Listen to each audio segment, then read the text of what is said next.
శ్రీ మహావిష్ణువుకు ఇష్టమైన మాసాలలో పాల్గొన మాసం ఒకటి. పౌర్ణిమ తిథిలో చంద్రుడు పూర్వ పాల్గుని లేదా ఉత్తర పాల్గుని నక్షత్ర సమీపంలో సంచరిస్తే ఆ మాసాన్ని పాల్గొన మాసంగా పరిగణిస్తారు. ఈ మాసం విష్ణుదేవునికి ఇష్టమైన మాసం అంటుంది భాగవతం.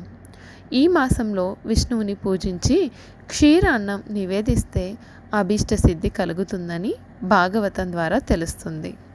పాల్గొన శుద్ధ పాడ్యమి నుండి 12 రోజులు పయోవ్రతం ఆచరించి విష్ణుదేవునికి క్షీరాన్నం నివేదిస్తే అభీష్టం సిద్ధి కలుగుతోందని భాగవత పురాణం వివరిస్తోంది.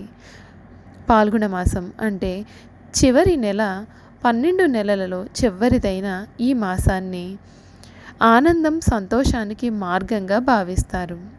ఈ మాసం ప్రతి సంవత్సరం శీతాకాలం చివరిలో వచ్చి వేసవి కాలానికి